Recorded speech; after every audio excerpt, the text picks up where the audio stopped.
just like that. That's what happens when a new incident happens. So what the system is doing in this case is giving the police a very accurate location of exactly where this shooting took place. Not just the address, but what side of the street that it happened on, which part of the house it was in front of, which window. So when the police get to that scene, they can go to that exact location and find all these shell casings.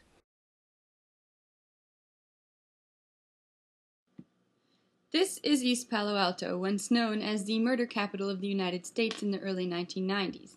East Palo Alto installed the ShotSpotter system in parts of the city in the beginning of 2008 and expanded coverage to the entire city in 2009. In general, we do not publish what the sensors look like, simply because those sensors would become targets. Most of our customers disclose the fact that they have deployed a ShotSpotter system in advance of deploying the ShotSpotter system. ShotSpotter's main competitor, Tucson, Arizona-based Safety Dynamics, prominently displays its sensors, which can be used in conjunction with surveillance cameras, believing the community's constant awareness of the sensors helps cut down on crime. It's a way to make it work, but you got to get people to agree with it, because everybody's going to be worried about the invasion of privacy and which police is good and which one is bad and which one going to abuse so that's the thing about that. The ShotSpotter system starts at about $300,000 per square mile in the U.S. We have a flat maintenance fee, which is charged as a percentage of the purchase price. That number is 15%. And for that maintenance fee, we maintain the software, we also replace broken equipment, and we also support customers by retraining them.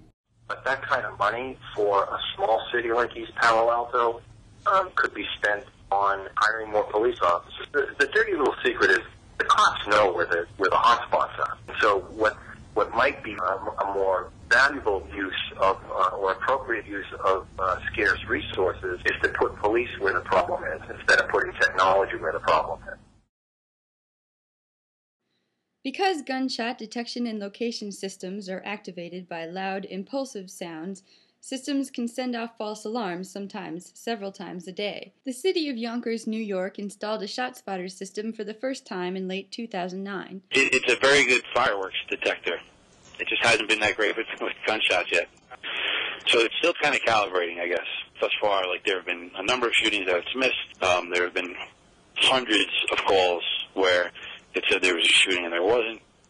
Dr. Nolan believes these false alarms might have a negative effect on police response time. After the officers hear that repeatedly, time and time again, and they get to the location, and more often than not, there's nothing there, the police are going to become inured to this.